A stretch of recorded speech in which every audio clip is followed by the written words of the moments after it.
No soy el autor, todos los derechos reservados a sus respectivos creadores, favor de apoyar al autor para que siga publicando, gracias. Link de la historia, y del autor en la descripción del video. Fate. Restos olvidados. Capítulo 1. Bien, aquí estamos, en realidad estaba trabajando en otra cosa, no en esto. Aunque era un crossover, y era con Ruby. Simplemente no es un crossover FSN/Ruby. Y estoy, un poco entusiasmado con eso y todavía pongo palabras al respecto. Pero me encontré con este mensaje en línea que me recordó un poco a los viejos desafíos. ¿Qué pasaría si Shirou fuera criado por Envea Slayer?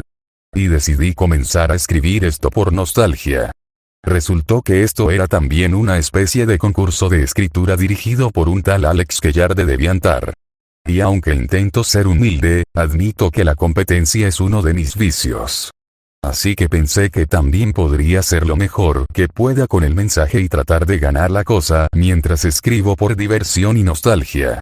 ¿Cuál es el aviso en cuestión?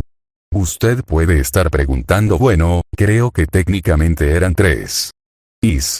Estoy bastante seguro de que eran 3. Pero el que me llamó la atención fue básicamente qué pasaría si Shirou fuera criado por Raven Branwen.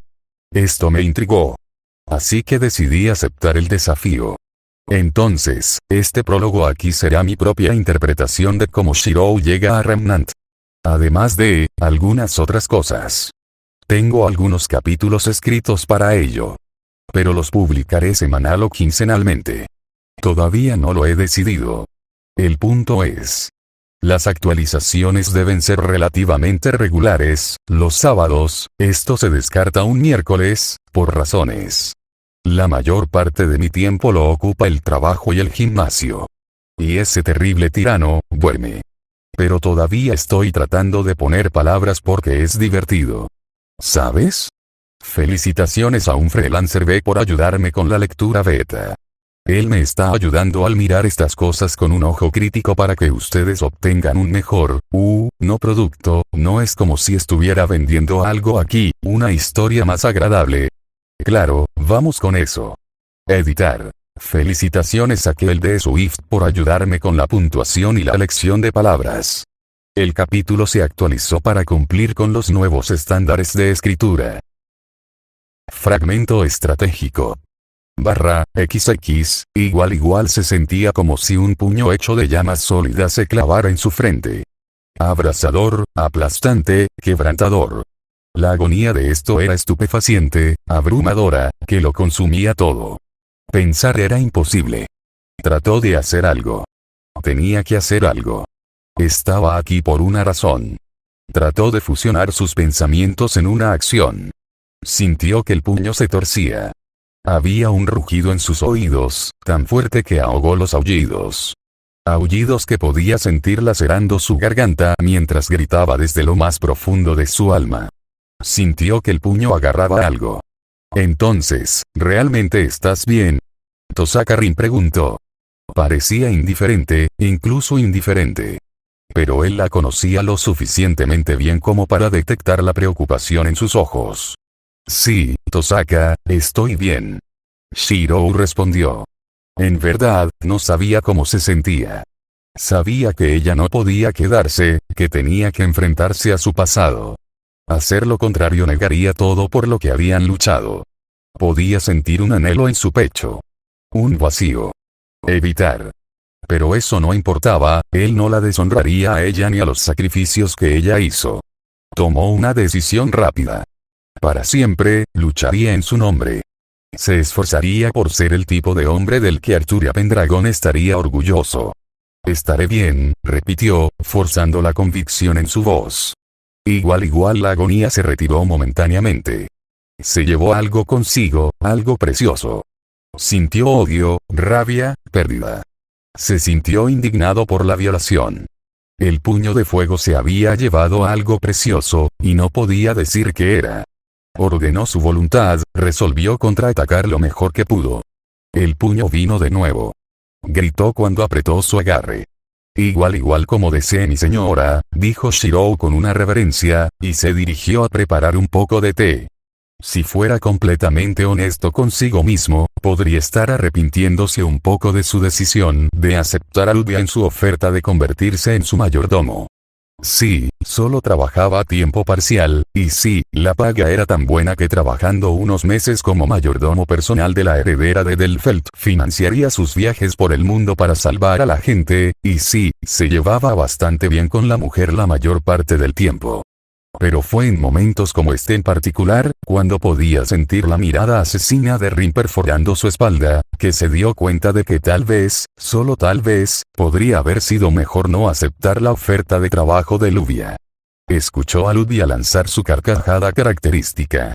Y por cada noble fantasma en su alma, ¡qué carcajada!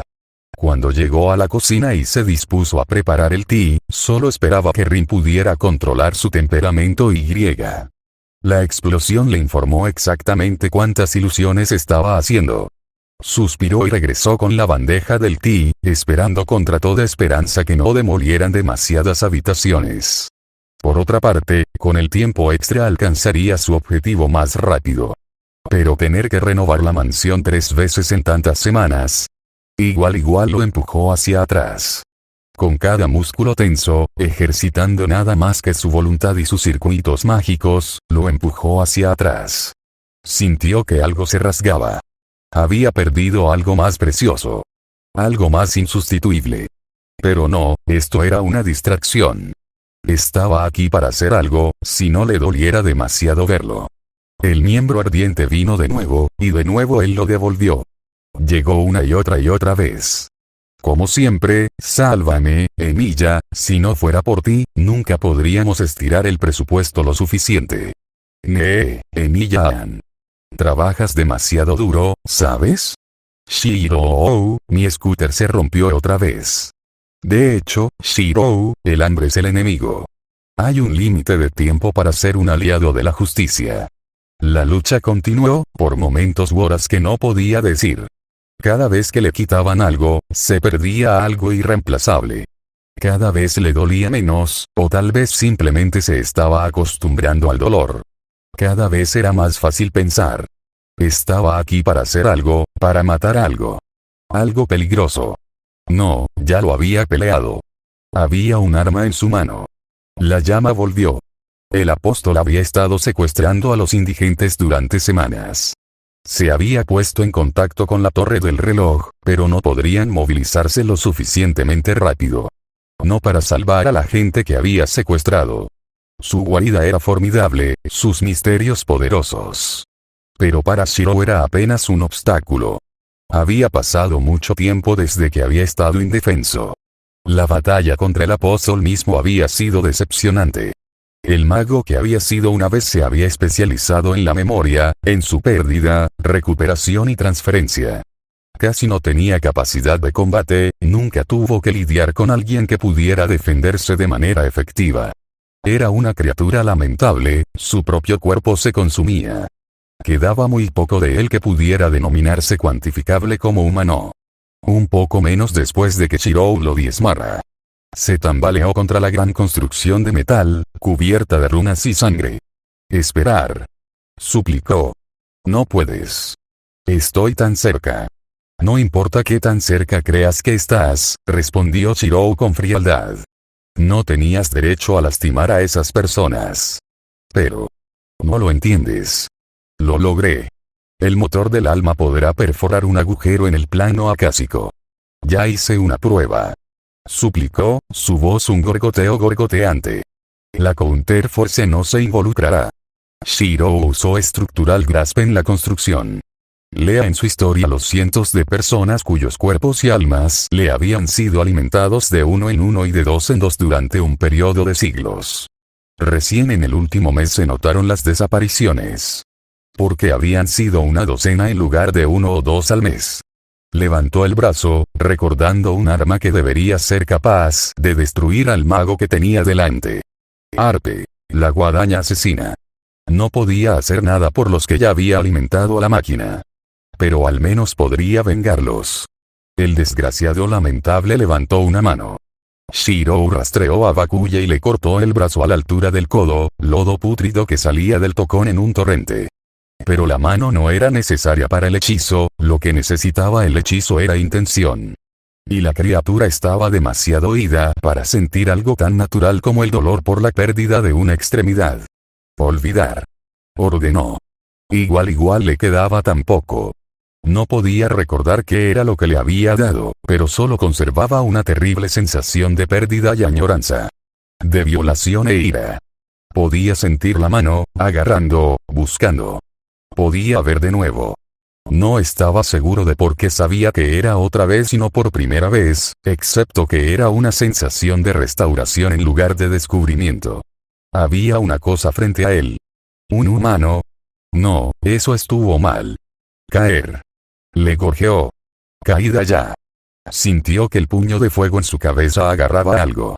Se paró en la cima de lo que quedaba de la montaña, mirando el amanecer. El cielo se tiñó de rojo cuando Iria se acurrucó más contra su pecho. Ella se giró, y él no pudo evitar pensar que se veía tan hermosa. Shirou, dijo, su voz firme pero llena de emoción. Te amo. No. Él gritó. Dobló su voluntad, luchando contra el agarre del puño de fuego. Sintió que lo quemaba, el sudor caía a raudales por su rostro. Sintió que sus extremidades temblaban, la adrenalina corrió a través de él. De alguna manera, lo devolvió. No dispuesto e incapaz de dejar que tenga esto. Todo lo anterior había sido sacrificado para mantener esto sagrado. No sabía cómo lo sabía, pero lo sabía, un conocimiento tan profundo y verdadero como saber que saldría el sol. Caer. La cosa repitió, y su ira surgió dentro de él. No sabía qué hacer, qué había venido a hacer. Pero su cuerpo recordaba. Sintió que algo dentro de él emitía calor, sintió que su vitalidad se agotaba, el dolor lo recorrió. Pero él sabía que estaba bien. Que su cuerpo no sucumbiría. Estaba haciendo lo que había sido forjado para hacer. Un relámpago azul recorrió sus palmas mientras levantaba los brazos sobre su cabeza. El relámpago se alargó, fusionándose en una forma alargada con una cruz. Una hermosa espada se posó en sus manos con una punzada de nostalgia. Sabía que no había visto esta arma en mucho tiempo. Era azul y dorado, demasiado finamente hecho para ser un arma para el campo de batalla. Con un parpadeo, se dio cuenta de que sabía más sobre esta arma que sobre sí mismo.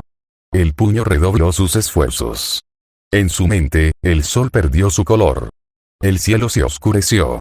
El suelo mismo fue tragado. Sin embargo, la niña se quedó. Su vestido era de un azul vibrante, hermoso incluso cuando estaba empañado por el barro y la sangre.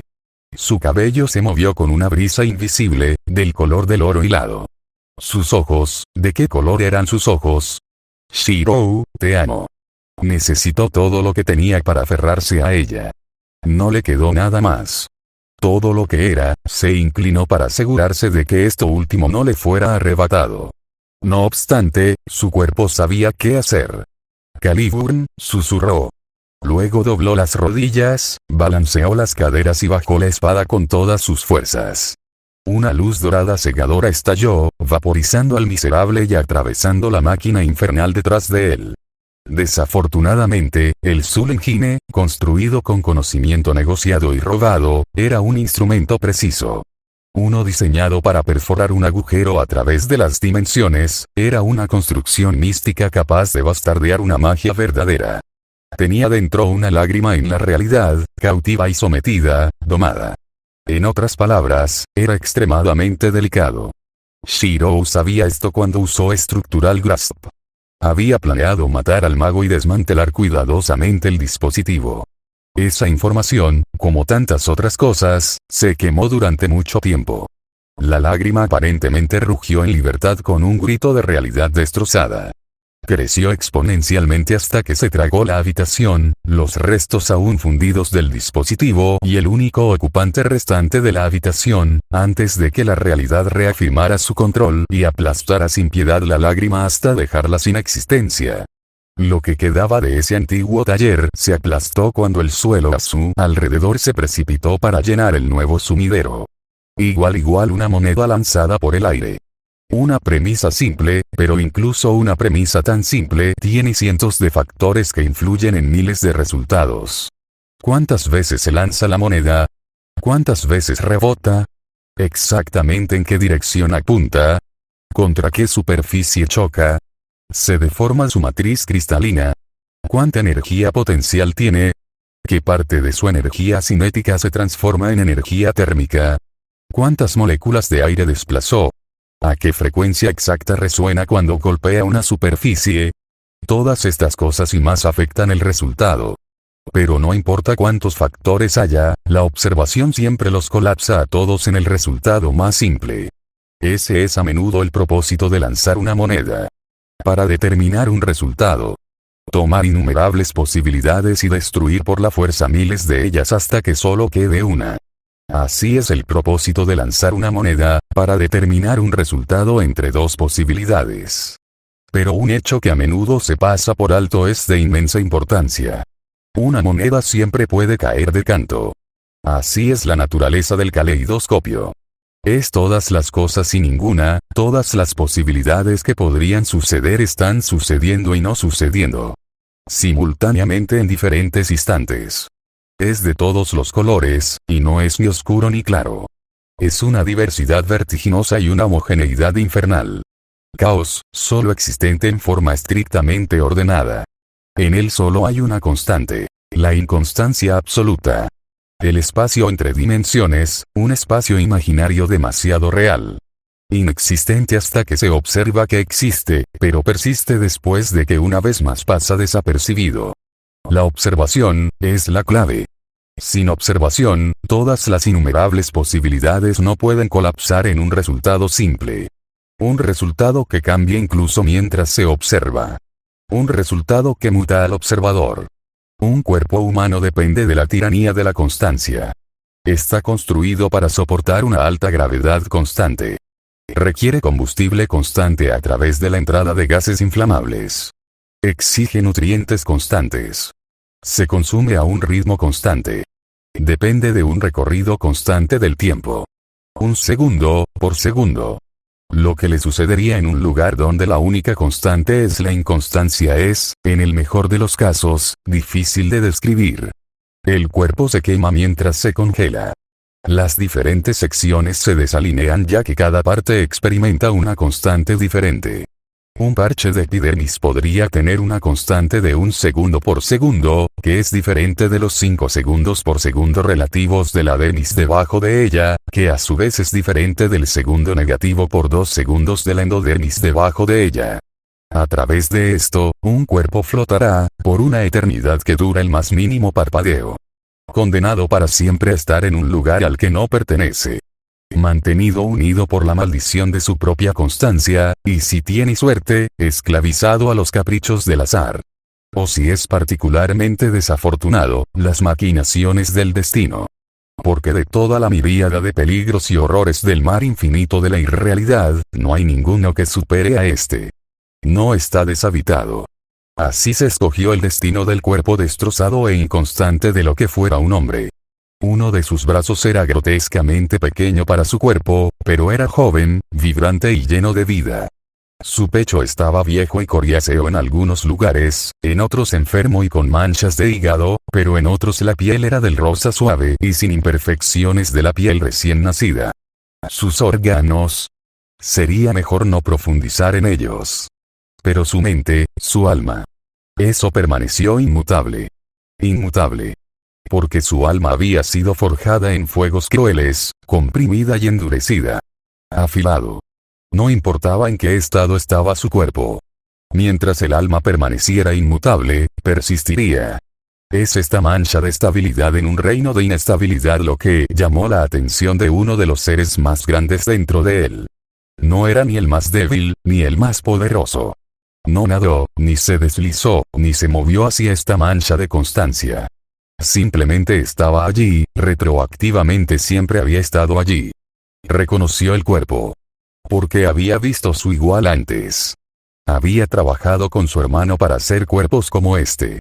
Sin embargo, también podía decir que este no era uno en el que habían trabajado. El ser cambió de forma, instalándose en una que era antigua. Una forma que copió la de las cosas que ayudó a crear. alto y flacucho, humanoide, sin rasgos excepto por un par de cuernos de carnero curvos que le salían del cráneo. Por último el ser asentó su cuerpo en una coloración púrpura oscura estéticamente agradable. «Has viajado muy lejos», se rió entre dientes el ser, deseando que la posibilidad proteica que los rodeaba a los dos fuera aire para que sus palabras pudieran transmitirse. El cuerpo se estremeció. «Sí», silbó el ser. «Muy lejos de hecho, a través de un viaje peligroso e improbable». Se inclinó más cerca de la cabeza del cuerpo, mirándolo a los ojos, uno de un gris sin brillo, el otro de un ámbar vibrante, casi dorado. Espió a través de ellos hasta el alma interior y jadeó. En el alma vio un vasto campo yermo. Hasta donde podía ver, el campo se extendía, y podía ver muy lejos. El campo era infinito, verdaderamente infinito, una distancia que no podía ser atravesada. Vasto y vacío, lleno solo de armas y armaduras, clavado de punta en el suelo como lápidas. Los cielos nocturnos eternos dentro del alma parpadearon entre el azul de la noche y el gris del vacío apático. Más allá de los cielos había engranajes monolíticos, su gran escala engañaba a uno haciéndole creer que estaban lo suficientemente cerca como para tocarlos, ya que podía ver los pinchazos de las estrellas entre él y esos engranajes. Podía escucharlos rechinar, tratando de superar alguna obstrucción invisible, tratando de responder a la llamada de fabricación. Se dio cuenta de que esto no era un campo como había pensado inicialmente, sino una colina. Una colina que viajaba continuamente hacia arriba. Allí, justo dentro del borde de su visión, en el otro extremo de ese vacío sin fin, en la cima de la colina infinita. Allí podía ver matas de hierba verde, la luz del sol se asomaba como si fuera una puerta. Nunca antes el ser había contemplado algo tan hermoso. Este hombre, esta criatura que había evolucionado en lugar de haber sido construida. Nunca antes había visto algo tan perfectamente hecho para crear aquello que destruiría. Un vacío siempre intentando llenarse a sí mismo, sabiendo que sería imposible, y sin embargo haciendo el intento. Y los instrumentos contenidos en él, había algunos dentro del alma que podían amenazar incluso a ella y a sus hermanos. El ser conoció los celos como nunca antes los había conocido. ¿Qué otra cosa podría haber creado una criatura tan hermosa como esta y luego dejarla a la deriva? La temeridad. La audacia. El puro e inexorable genio. Bueno, el descarte de un ser es el tesoro de otro ser. Y así oscuridad, como le gustaba llamarse, tomó posesión del cuerpo ante él y con cuidado, o con tanto cuidado, comenzó a trabajar sobre él. Devolver a la criatura a como debía de ser antes de que los estragos de la irrealidad la destrozaran. Sin embargo, no era Light era quien sabría qué hacer. Pero Dark no quería involucrar a su hermano. Conociendo a la luz, solo se lanzaría una diatriba sobre el equilibrio y el descanso adecuado de la pobrecita. Dark no tenía el conocimiento para devolver el cuerpo a su mejor momento, pero los humanos crecían, esto era un hecho. Escaneó el cuerpo a fondo y vio que un brazo, el extremadamente pequeño, estaba sano. Así que Dark obligó al resto del cuerpo a coincidir con ese brazo. El resultado final fue, menos que ideal. Dark podía ver cómo el cachorro antes de eso crecería hasta convertirse en la obra maestra que había vislumbrado. El cuerpo era pequeño, aunque no flacucho, su cabello de un rojo vibrante, sus ojos brillarían dorados a la luz de una estrella. Pero mientras Dark reparaba el cuerpo, se aseguraba de mantener esa alma, esa maravillosa alma vacía pero no vacía, completamente intacta. Volvió a escanear el cuerpo y vio en su interior el don. Dark tardó un instante en ver y uno más en comprender. El cuerpo tenía 27 conductos a través de los cuales canalizaba la energía de su alma. A través de esa canalización podría traer aspectos de ese mundo maravilloso y destructivo que llamó su alma, al plano que habitaba su cuerpo. Los 27 canales eran relativamente débiles. Dejados como estaban, requerirían años y años de cuidadosa experimentación antes de que el alma pudiera desarrollar su potencial destructivo. Eso simplemente no funcionaría. Dark trabajó sobre ellos lenta y amorosamente. Aprendiendo más de este único acto de mejora que de todas las criaturas de Green que había creado Dark cortó esa línea de pensamiento antes de que la furia pudiera distraerlo de la delicada tarea de mejorar los canales. Reparar y mejorar era extraño para eso, pero Dark no era más que persistente. Además, con canales tan sintonizados con la destrucción como estos, sería una farsa que cualquier otra cosa que no sea la oscuridad trabajara en ellos. La agonía que le causó al alma fue intrascendente, el alma le agradecería este dolor si pudiera. Dark lo sabía. Eventualmente, Dark terminó su trabajo, satisfecho con los canales expandidos y fortalecidos. Pero luego se dio cuenta de que no sabía cómo modificar el cuerpo para adaptarlo al alma maravillosa. Y Dark no podía soportar la idea de mantener la magnificencia que había vislumbrado tan brevemente para siempre atrofiada y débil. Ese viejo mundo, la sombra de lo que alguna vez fue. Dark sabía que estaba lleno de versiones más débiles de los humanos que Light y Dark habían creado. Meros matices de las glorias que una vez habían conocido. Por una vez, el recuerdo de su traición no lo llenó de rabia y odio, porque ahora servirían al propósito de Dark. Después de todo, ¿quién mejor para criar a un humano que otro humano? Dark le dio a su juguete más nuevo una última mirada y notó el severo daño en el asiento del alma. Gruñó molesto. En su emoción, Dark casi había arruinado todo antes de que las cosas pudieran comenzar. Reparó todo el daño que obstaculizaría el potencial letal del alma, reconectando todos los caminos cortados que habrían impedido que el alma accediera a sus poderes y técnicas. Por último, Dark lo dotó con el conocimiento del idioma que se habla en esa sombra de mundo. Dark colocó una palma en la cabeza de su juguete más nuevo, acariciando amorosamente esta nueva obra maestra, una que era solo de Dark y Dark. Uno que Light no podía reclamar. No interferiré directamente más de lo que ya lo he hecho, pequeña alma, dijo Dark con diversión coloreando su voz. Adelante, mi pequeño ejemplo, y enorgulléceme. No temas desagradarme al destruir mis viejas creaciones. Si son demasiado débiles para enfrentarse a ti, entonces es culpa de ellos por no alcanzar su potencial. Se inclinó más cerca, susurrando algo más al oído del cuerpo. Algo que abrazaba tanto como calmaba. Luego, con un destello de luz caleidoscópica, el pequeño cuerpo desapareció. Dark decidió buscar a su hermano. Habían pasado eones desde la última vez que hablaron, y se sentía de un humor particularmente jovial. Dedicando una pequeña parte de su conciencia a presenciar su nuevo juguete, Dark inmediatamente pulsó divertido. No pasaron ni unos segundos y ya aquella alma maravillosamente destructiva apagaba las llamas negras de sus primeras creaciones.